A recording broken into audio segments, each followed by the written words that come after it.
is Joseph Stair. I'm here with Mr. LeDorze. He is a baseball coach here as well as a. Do you want to go ahead and introduce yourself? Yeah, so my name's LeDorze. I do a variety of things here today. I coach football, I coach baseball. I'm the head advisor for DECA. I teach a couple business classes, and I also work in educational support. Awesome. Alrighty, so we're going to start you off in high school. So, what was your path to O'Day, and how did you decide to attend the school? So my original reason for O'Day might have been like a lot of guys, it was for sports. I didn't really actually know about O'Day until pretty much near the deadline, though. I played 8th grade Pee Wee football for Bainbridge, and how it worked was it was your age plus weight, and so there was only about 5 kids that were big 8th graders from the big team, and so they told us we could play with the 7th grade team, but not practice or playing games. We won't practice. Me and my buddy said, screw that. We went to North Kitsap, and we played with North Kitsap. And playing with North Kitsap, we actually beat Bellevue. We've been Mercy by all those years. It was kind of a realization of like, if I'm going to play quarterback and I'm already the biggest kid on Bainbridge, who's going to block for me? It's going to be a long time. And we weren't going to move to Bellevue or Skyline at the time. Those were the top places. And so literally like January or February before sign-out deadline, I went on a visit to O'Day. All of a sudden I was looking up at people. It was a whole new experience, and so I was sold from then on. Awesome. And then I know you already touched on football a little bit, but while you were a student at O'Day, what activities, whether it be sports or programs, were you involved with? So I was involved with football and baseball. I actually was not part of NHS. Okay. I missed the deadline by 1 day for my application. So it was kind of funny because the one kid from O'Day that went to an Ivy League school wasn't part of NHS. I should have done wrestling. I did not. I was in part of what we time called Link Leader, and also the version of Ambassadors that we had back then. We didn't have Mentor Group or Irish Block or those things, but we had some kind of ambassador type, Link Leader type that were supposed to kind of work in a similar role, but it wasn't necessarily like it is today. Okay. And obviously, you said football was the main reason you came here to begin with. You wanted to be somewhere where you were able to be competitive. But other than that, what were some of your favorite parts of the school that made O'Day differentiate itself from other schools? So I think part of it was so great about O'Day is our competitiveness. But it's not just part of the sports field. We push ourselves to be better academically. It doesn't matter where we started. So the guys are all across the spectrum. For me, O'Day was kind of like a home. And I think a lot of guys that have long commutes, it might feel a similar way. I would take a 6 or 7 o'clock ferry in the morning, and then after football or baseball, I'd take a 6 or 7 o'clock ferry home. So all the kids I grew up with, I didn't see anymore because I was eating dinner, doing my homework, going to bed, and then repeating.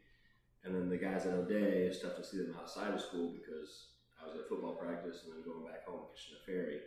It's not like I can go, I'm going to go over to John's house and hang out. It's 15 minutes away. It's a ferry ride and more. Yeah.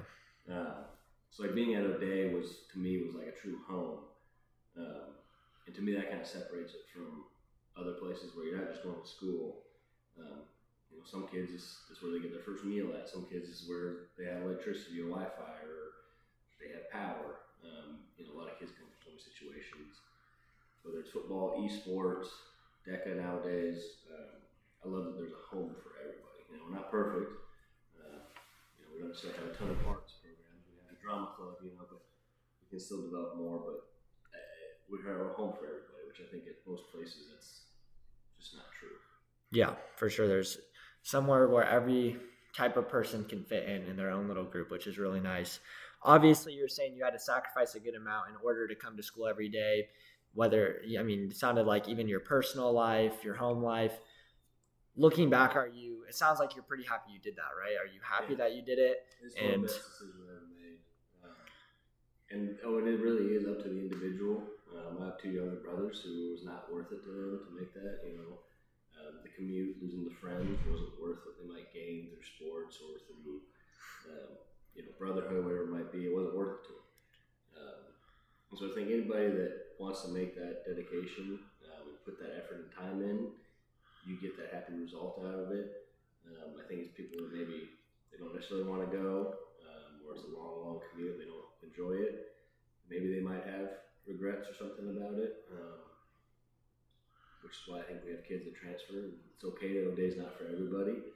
We try to make a home for everyone, which I think we're really good at that. We're still getting better. But yeah, it's one of those things where like it's what you put in, what you get out. So if you were willing to put in everything, you're going to get out a lot. It's part of the reason I'm back here is I also want to give that back to what was given to me. Yeah, for sure. So it's like your calling. You came here, and it's your calling to come back and help the students the way that you were helped during high school. Yeah, and part of it too is I was working in finance and I was making a lot more money than I was here. When I started coaching football, freshman football with Dean, I was much more excited to go to O'Day in the morning versus waking up for work. Yeah, it's kind of like I feel very lucky and blessed to figure that out at a very young age. That like, yeah, it might be hard and dealing with you guys sometimes can be a pain in the butt, but like, I'm happy and excited to go to work every day, whereas most people end up dreading it. So yeah, I might not be making hundreds of millions or anything like that, but like, I'm very happy and I'm surviving and living in Seattle. So even living in Seattle costs expensive means I'm doing okay. But yeah, I'm happy to be back and to give back. That's awesome. Yeah, sometimes the happiness you get from what you do is greater than any type of money that you can receive. So money I think come, money go. Yeah, it's tight sometimes, but we figure it out. for sure.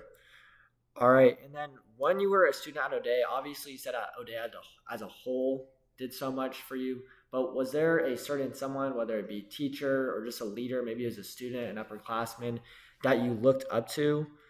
And yeah, I think an obvious answer probably for most would be Coach Kohler. okay. And you guys don't know him, but Coach Lazarick, who was essentially kind of like Mr. Dobbs, what you guys had, kind of assistant principal type. I think a less obvious answer was someone I actually didn't interact necessarily that much with on a day-to-day basis because he works in admissions. But I would say Christian Patterson, or Mr. Patterson.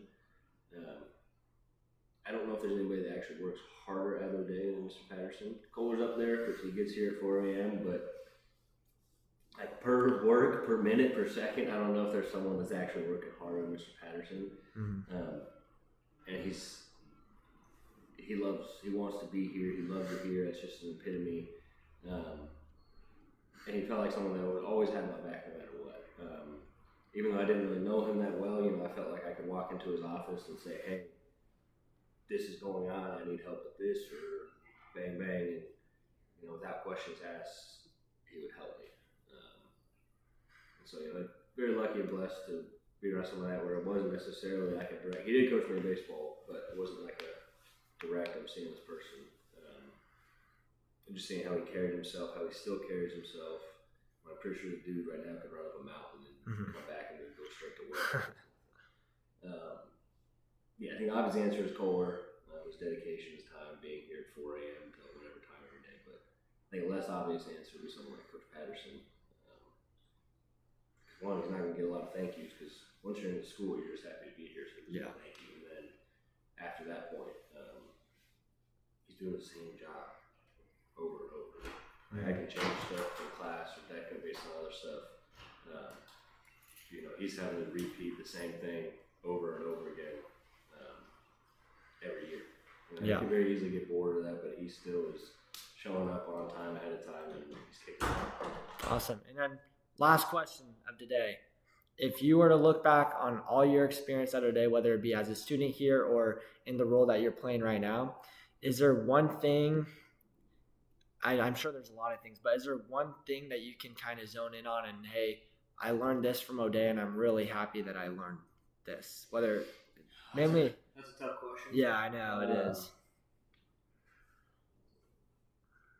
It is a tough question. Whether it be relationships that you've been able to be a part of or the feeling of putting, I don't know. I would say that's tough.